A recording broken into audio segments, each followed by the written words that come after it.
ಅಂಕೋಲಾ ತಾಲೂಕಿನ ಬೇಲಿಕೆರೆ ಮತ್ತು ಹಾರವಾಡ ಸಮೀಪದ ಅರಬ್ಬಿ ಸಮುದ್ರದ ಕುಕ್ಕಡ ನಡುಗಡ್ಡೆಯಲ್ಲಿ ನೆಲೆಸಿರುವ ಶ್ರೀ ಕುಕ್ಕಡೇಶ್ವರ ಮತ್ತು ನೇತ್ರಾಣಿ ದೇವಿಯ ಜಾತ್ರಾ ಮಹೋತ್ಸವ ವಿಜೃಂಭಣೆಯಿಂದ ಸಂಪನ್ನಗೊಂಡಿತು.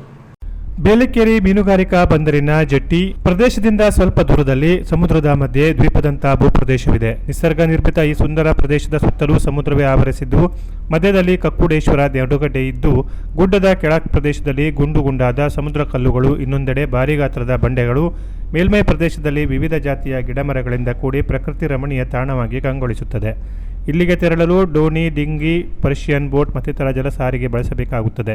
ಈ ಗುಡ್ಡದಲ್ಲಿ ನೆಲೆಸಿರುವ ಶ್ರೀ ಕುಕ್ಕುಡೇಶ್ವರ ಮತ್ತು ನೇತ್ರಾಣಿ ದೇವಿಯ ದರ್ಶನ ಭಾಗ್ಯದಿಂದ ಮೀನುಗಾರರು ಸೇರಿದಂತೆ ಇತರೆ ಎಲ್ಲ ಸಮುದಾಯದವರ ಸಂಕಷ್ಟಗಳು ಪರಿಹಾರವಾಗುತ್ತದೆಂಬ ನಂಬಿಕೆ ಹಲವು ಭಕ್ತರದ್ದು. ಕುಕ್ಕುಡೇಶ್ವರ ಗುಡ್ಡದ ದೊಡ್ಡ ಗಾತ್ರದ ಬಂಡೆಗಲ್ಲುಗಳ ನಡುವೆ ನಿಸರ್ಗ ನಿರ್ಮಿತ ಗುಡಿಯೊಳಗೆ ಅಲಂಕೃತಗೊಂಡ ದೇವರನ್ನು ನೋಡುವುದೇ ಕಣ್ಣಿಗೆ ಹಬ್ಬ ಮತ್ತು ಶ್ರೀದೇವರ ದರ್ಶನದಿಂದ ಮನಸ್ಸು ಪುನೀತವಾಗುತ್ತದೆ. ಬೇಲಿಕೆರೆ ಕಡಲಲ್ಲಿ ಸುಮಾರು 10 ಬೋಟುಗಳಲ್ಲಿ ತೆರಳಿದ ಕೆಲ ಮೀನುಗಾರರು ಮತ್ತಿತರ ಭಕ್ತರು ದೇವರ ದರ್ಶನ ಪಡೆದು ವಾರ್ಷಿಕ ಬಾಳೆಗೊನೆ ಸೇವೆ ಮತ್ತಿತರ ಹರಕೆಗಳನ್ನು ತೀರಿಸಿದರು. ಇತ್ತೀಚೆಗೆ ಸುರಕ್ಷತೆ ಮತ್ತಿತರ ಕಾರಣಗಳಿಂದ ಕೆಲ ಬಿಗು ಕ್ರಮಗಳನ್ನು ಕೈಗೊಳ್ಳಲಾಗುತ್ತಿದ್ದು, ಇದರಿಂದ ದೋಣಿಗಳು ಸೇರಿದಂತೆ ಇತರ ದಲೆ ಸಾರಿಗೆ ಅವಕಾಶ ನೀಡದಿರುವುದು ತಮ್ಮ ಸಾಂಪ್ರದಾಯಿಕ ಹಾಗೂ ಧಾರ್ಮಿಕ ನಂಬಿಕೆ ಮತ್ತು ಆಚರಣೆಯ ಮೇಲೆ ಪರಿಣಾಮ ಬೀರುತ್ತಿದೆ ಎಂದ ಸ್ಥಳೀಯ ಕೆಲ ಮೀನುಗಾರ ಪ್ರಮುಖರು ಮುಂದಿನ ದಿನಗಳಲ್ಲಿ ಆದರೂ ಸ್ಥಳೀಯರ ಧಾರ್ಮಿಕ ಭಾವನೆಗಳಿಗೆ ಸ್ಪಂದಿಸುವಂತೆ ಆಡಳಿತ ವ್ಯವಸ್ಥೆಗೆ ಒತ್ತಾಯಿಸಿದ್ದಾರೆ.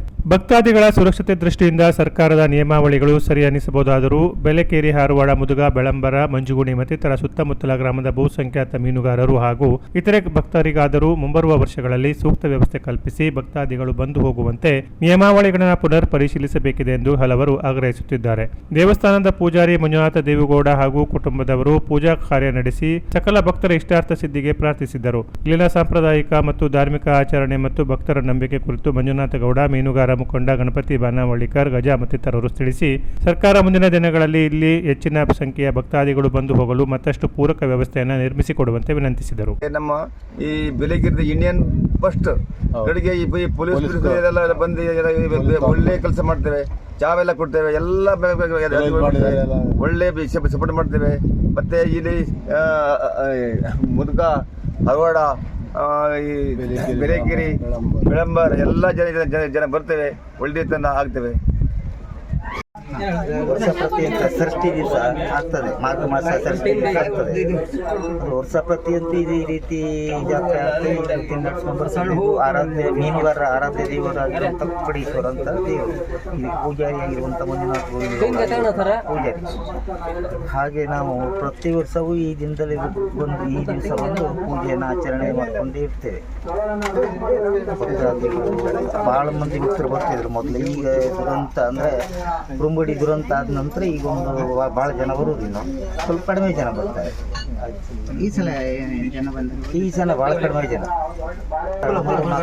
ಬೇಲಿಕೆರೆಯ ಬೇರೆ ಬೇರೆ ಬೋಟ್ ಮಾಲಕರು ತಮ್ಮ ಬೋಟ್ಗಳನ್ನು ತಳಿರು ತೋರಣ, ಆಕರ್ಷಕ ಪತಾಕೆಗಳೊಂದಿಗೆ ಶೃಂಗರಿಸಿ ಭಕ್ತರನ್ನು ದೇವಸ್ಥಾನಕ್ಕೆ ಕರೆದೊಯ್ದು ದರ್ಶನ ಮತ್ತು ಪೂಜಾ ಕಾರ್ಯ ಮುಗಿದ ನಂತರ ಪುನಃ ಬಂದರೂ ಪ್ರದೇಶಕ್ಕೆ ಕರೆತಂದು ಸುರಕ್ಷಿತವಾಗಿ ಬಿಟ್ಟರಲ್ಲದೆ ಭಕ್ತಾದಿಗಳಿಗೆ ತಮ್ಮ ಬೋಟ್ಗಳಲ್ಲಿ ತಂಪು ಪಾನೀಯ, ಪಾಯಸ, ಪ್ರಸಾದ ವಿತರಿಸಿ ಸಿಹಿ ಸಂತಸ ಹಂಚಿಕೊಂಡರು. ಸ್ಥಳೀಯ ಮೀನುಗಾರ ಮುಖಂಡರು, ಬೋಟ್ ಮಾಲಕ ಹಾಗೂ ಸಿಬ್ಬಂದಿಗಳು ಉತ್ಸವದ ಯಶಸ್ವಿಗೆ ವಿಶೇಷ ಸಹಕಾರ ನೀಡಿದರು. ಕರಾವಳಿ ಕಾವಲು ಪಡೆಯ ಅಧಿಕಾರಿ ಮಂಜುನಾಥ್, ಅಂಕೋಲಾ ಪೊಲೀಸ್ ಠಾಣೆ PSI ಉದ್ದಪ್ಪ ದರೆಪ್ಪನವರ್ ಸ್ಥಳದಲ್ಲಿ ಹಾಜರಿದ್ದು ತಮ್ಮ ಸಿಬ್ಬಂದಿಗಳಿಗೆ ಸಾರ್ವಜನಿಕ ಸುರಕ್ಷತೆ ದೃಷ್ಟಿಯಿಂದ ಮಾರ್ಗದರ್ಶನ ಮಾಡಿದರು. ಕರಾವಳಿ ಕಾವಲು ಪಡೆ ಬೋಟ್ನಲ್ಲಿ ಗಸ್ತು ಕರ್ತವ್ಯ ನಿರ್ವಹಿಸಲಾಯಿತು. ಕರ್ತವ್ಯ ಅಗ್ನಿಶಾಮಕ ದಳ ಮತ್ತಿತರ ಸಿಬ್ಬಂದಿಗಳು ಸಹಕರಿಸಿದರು. ಮೀನುಗಾರಿಕಾ ಇಲಾಖೆ, ಸ್ಥಳೀಯ ಬೇಲಿಕೆರೆ ಹಾಗೂ ಹಾರವಾಡ ಗ್ರಾಮ ಪಂಚಾಯತ್ ಸೇರಿದ ತಾಲೂಕಿನ ಕಂದಾಯ ಇಲಾಖೆಯವರು ಬೋಟ್ಗಳ ನೋಂದಣಿ, ಬಂದು ಹೋಗುವ ಭಕ್ತರ ವಿವರ, ಲೈಫ್ ಜಾಕೆಟ್ಗಳ ಪೂರೈಕೆ ಮತ್ತಿತರ ಸುರಕ್ಷತಾ ಕ್ರಮ ಕೈಗೊಂಡರು. Canara plus news, Ankola.